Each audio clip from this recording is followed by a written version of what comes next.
What a beautiful day. Did you notice the sun is shining? Yes. Rain or shine, we are divine, and even though the sun does not appear, it is shining. So yes, indeed, we are all standing, or in our case this morning, sitting on holy ground. And today is Palm Sunday, and I will share with you the beautiful story of that and some other wonderful things, and then followed by a special rose ceremony and blessing. So before we begin, I'd like you to think of, I'm going to call it your word. You know how you say to someone, give me your word? So I'm going to be saying that to you today. But it's not like, give me your word, like, it's going to be more like, what is your word? What is your word that you are here to be when you stand on holy ground? What is the word that you are willing? Do you have the courage to be the word of God? It takes great courage to do that. So I'll give you some words of God in case you're wondering what I'm talking about. What is she talking about? So some of the words or the principles of God are love. You all recognize that one, right? Love, joy, peace, beauty, harmony, wholeness, health, abundance. Any more? Light, thank you. Grace. Joy, grace. You think of any more? Kindness. Kindness, patience. And you would think of these as qualities of the divine. And usually it is something of which there is no opposite in truth. For example, love. When love is present, what is that like? When love is present and we are experiencing love, we are not in fear. They say in many of the great teachings, including the Course in Miracles, that we are either in love or we are in fear. So we stand on holy ground. And I love this graphic. Isn't that colorful? I'd like an outfit like that. Might be a little bright though. Okay. So we live in a spiritual universe. Everything, literally everything, is made out of divine stuff, is divinity. And everything is energy. You've all heard that. The great teacher from our time, Albert Einstein, said, everything is energy. Everything is, and these roses, if you look up at these roses, they're made out of energy. Your chair is made out of energy. Your hair is made out of energy. Today I noticed when I was getting ready to come in, I had static cling. Anyone ever have static cling? When you don't want it? And I said, okay, God is static cling, right? God is energy, and energy is everywhere. It's everything. It's in the physical world. Since all this energy and spirit is the cause of every physical thing we can see, then the effect, becomes in the spiritual world, in the physical world. So we go to cause. If you want to make a change in your life, the quickest and easiest way to change, and by the way, in case you didn't know, change is all there is. There's only one thing that doesn't change, and who knows what that is? You should all have the answer to that. What is the changeless? God. Right. God is the one thing that is always and ever present. We can change. We can look different. So we go to cause to change the effect as many times as we need to and as many times as we desire. And there are no mistakes. Anyone ever make a mistake? Oh, yeah. A mistake. Apparently not, since there are no mistakes. Right. So I've never made a mistake I've had to say. Right. So another way to say it is we missed the mark. Maybe we were aiming for this and we got this, but there are no mistakes. Everything is divine, and it is what happens when we make a mistake is we simply have a learning opportunity, right? A learning opportunity.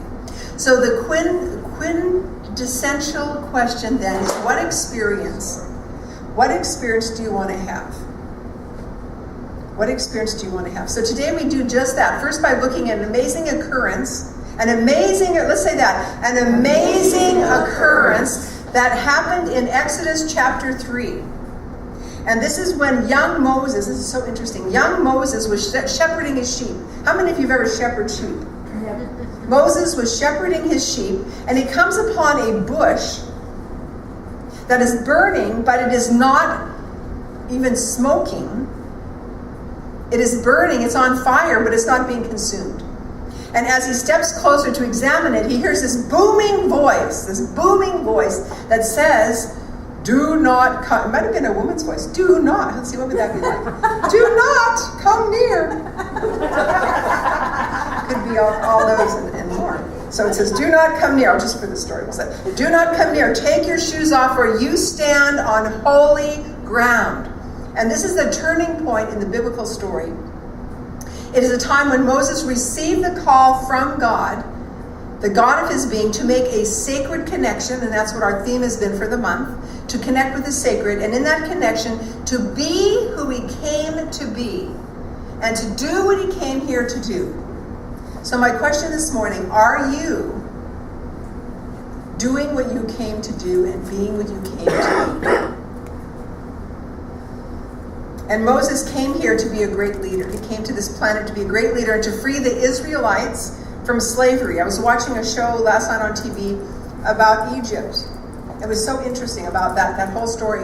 And then I remember all the stories that they had slaves and they had servants. It was just very fascinating. So he came to free the Israelites from the slavery. And it is from this moment that Moses lived his divine purpose, not always without kicking and screaming. Anyone ever kick and scream down the path of transformation? In our New Thought tradition, we believe that the Bible is written in many, many, many layers. It has many, many, many layers. And at the deepest level, it addresses the developing consciousness of the time. So in those days, I studied with a Bible scholar when I was in school, ministerial school. And so the Bible's written in many, many different layers by many, many different people. It's not just one person. So while the historical level, this incident is about Moses making this sacred connection, stepping onto this holy ground and accepting his calling. It is really a starting point of a divine call for us as well. It is a story for every one of us. Are we listening to the divine calling? And some people ask me this a lot. What is it? How do you know what your calling is? Anyone know the answer to that? Do you know what your calling is? Well, today you will. I want to share this too. I found this very humorous. When I lived in Medford, I bought a home. This has to do with Moses, so don't worry, we're not going too far away. I bought a home, and in front of my home, on both sides of my home, were two bushes. One was a big and one was small. So on this side, there's a big bush, on this side is small. They had the most beautiful purple, tiny little blossoms.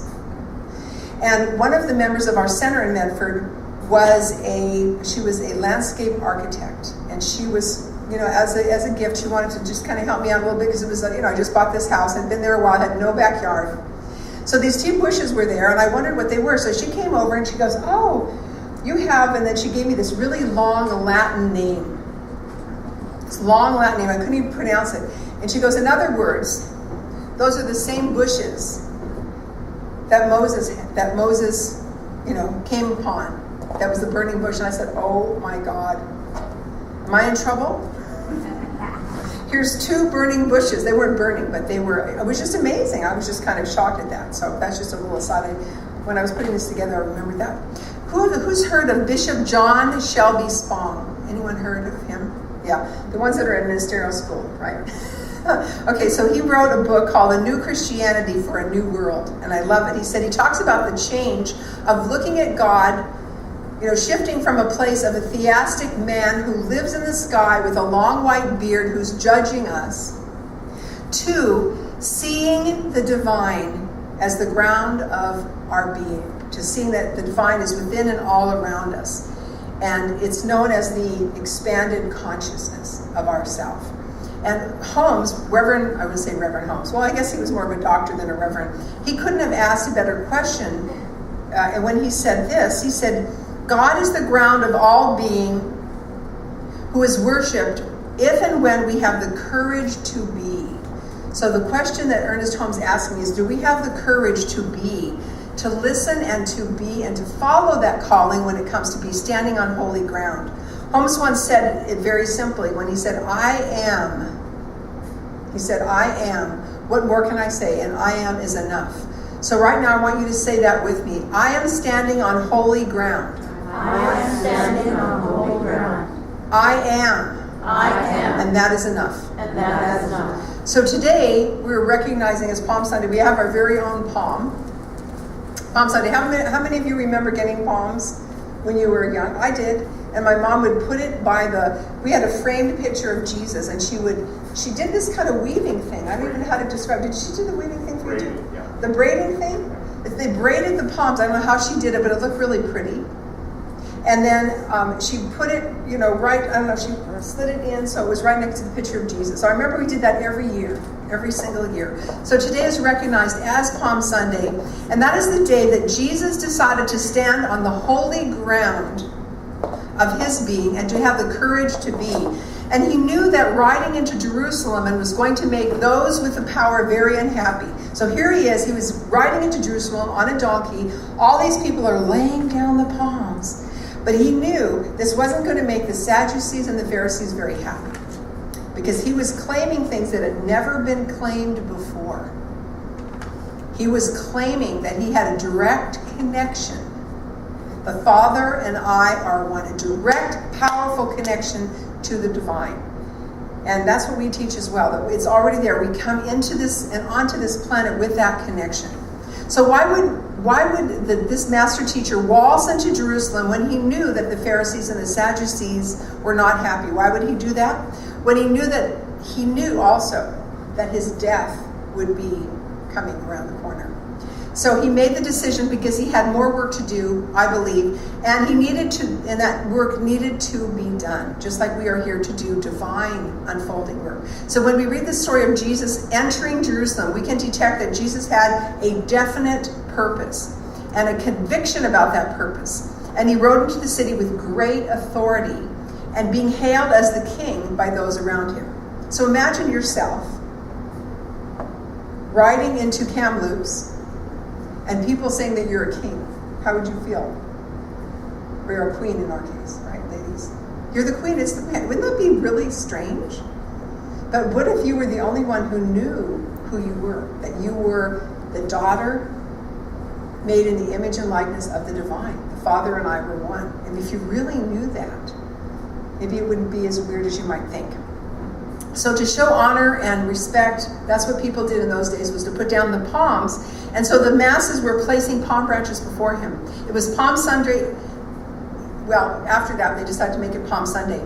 So wouldn't you know it? Jesus rode into Jerusalem. How many of you think that was really easy for him to do? Knowing he was going to be soon to die. Knowing what he knew. How many of you thought that was an easy decision? Anyone here? Knowing that? I don't think so. So likewise, it took huge strength for him to know the truth of his being. The strength and the courage for Moses and for Jesus to stand on that holy ground and to make that decision to own his divinity. When was the last time you owned your divinity? I mean, if we walked around Kamloops saying, I am divine, what are people going to do? Put us in the funny farm. Put you in a funny farm? Hello, I am Joy-anne, I am divine. So it takes courage. So this morning, I'm going to ask you a couple of questions and see what your answer is. And then we're going to go into like a little bit of a ceremony where you will have an opportunity, if you so choose, to come forward and participate in a rose blessing. You will receive a rose. And here are the questions I want you to think about. This is the invitation that we are being given by Moses, who took off his shoes because he knew he was standing on holy ground. He received the calling of the divine, and he accepted it, and he went forward to do great things. And we are each called to do great things. So here's the first question. Do you have the courage to be the truth of your being? Do you have the courage to be your gifts, to bring your gifts into the world and live on purpose? Do you have the courage to be love when fear is all around you? Do you have the courage to be peace when discord seems to be the prevailing energy? Do you have the courage to be abundance when all around are bemoaning lack? Anyone ever have that experience? Do you have the courage to be abundance when everyone around you is bemoaning lack? That takes a lot of courage and conviction to know the truth. And then, of course, when you say, I'm going to be peaceful no matter what, I'm going to be love no matter what, People can sometimes challenge that. Here's another one. Do you have the courage to be health when disease seems to have attacked your body? It takes great conviction to know the truth if that happens. Huge conviction. Do you have the courage to be and recognize that wherever you stand, wherever you sit, wherever you are, that God is within you? Are you willing to own that? Are you willing to live that? And that is really what Easter, can you believe Easter's coming already next week? I saw an advertisement it showed an Easter bunny on a bicycle delivering hundreds and thousands of chocolate Easter eggs. So I invited him over. I said, come on over. Do you have the courage to be who you are, to be the truth of your being? So we are changed with those things today as we look at the example of Moses and the example of the Master Teacher, Jesus, on Palm Sunday. And so I'm going to ask, in just a few minutes, I'm going to ask those who want to come forward. We're going to do a blessing, and I'm going to ask you this question. Do you have the courage to be? And then you're going to tell me your word. You're going to give me your word. And you're going to, if you wish, we're going to do a tiny little meditation in which you will receive your word if you would like to receive that today. And then I'm going to ask you if you are willing, if you have the courage to be that word, to give me your word, and then you will be blessed and given a rose. And I'm going to ask you, so you can start doing this now, I'm going to ask you to take your shoes off. Can you take your shoes off? Took mine off. I'm going to ask you to take your shoes off, because this is a way to recognize that you are standing on holy ground, that you are made out of divinity. So when you come up for your blessing, and Ken, you already has yours off. Already has his off. His are easy, the slip-on kind. All right, so let's take a moment. I'm going to ask Rael to play the wings, and we're just going to go right into our blessing. So let's take a moment just to close our eyes and imagine with me what it would be like going back thousands of years to be Moses, and you're minding your own, he's moseying around, minding his own business, and he comes upon a bush that is on fire. And he hears this beaming voice that says, remove your shoes, for you stand on holy ground. And of course, we all know Moses said, who are you? And the voice said, I am.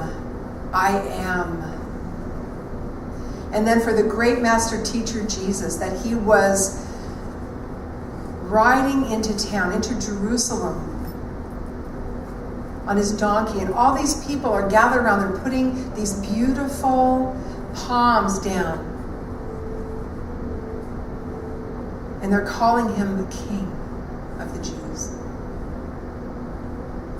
And he knows what's coming. He knows that he is facing his imminent death. And this coming week is Good Friday, where we celebrate the courage it took for him, this amazing Master Teacher, this great man, to give his life Friday. And that both of these are perfect examples of two individuals willing to stand on holy ground and to accept who they are here to be, who they came to be. And so with that in mind, let us just take a moment to ask, what is the word? What is the word of being that I am here, that I am willing to have the courage to live? What is the word of God that I give, that I'm willing to live from this moment forward on this Palm Sunday, that I'm willing to recognize that I stand on holy ground? What is the word of God? Is it love? Is it peace? Is it joy? Is it abundance? Is it kindness? What is the word of God that I am willing to live, to be? And so in that place of receiving that, with your eyes closed, I just share with you a few ideas of what we're going to be doing. This rose blessing symbolizes in ceremony our recognition that that we are immersed in the divine, that we are one, truly one in God, and that we live in the all-embracing circle of divine love. And we recognize this day that each of us comes from God. We were sent here. We agreed we wanted to come to planet Earth. That each of us is a divine creation, and that the wholeness, the holiness is who we are, the very truth of our being, the very life, the very essence of each one of us, that truly we are made in the image and the likeness, God's image. And so this moment is a defining moment for each one of us. For in this moment, you'll have an opportunity to come forward, to publicly pledge, to receive, to recognize whatever word is in you, that you are standing on holy ground. The water today symbolizes the flow of life, the flow of clarity and the flow of wisdom through you. And the rose, always a symbol of love. And today it symbolizes divine love that is sacred. And with this ceremony, we consciously make this sacred connection. And if for any reason you're not able to come up, if you raise your hand just a little bit, we'll come to you. So in that place of that, the wings being played, I'm going to start with Reverend Ken, ask him to come up, and then Reverend Pat. And I want you to tell me your word, the word of God, that you are committed to living, knowing that you stand on holy ground for this blessing.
moment and just kind of let that sink in, that you and I have the courage. I am willing, and I have the courage to live truth, to be truth.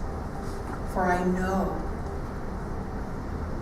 that right where I am, God is there. God is within my heart, is my soul, and is every part of my life.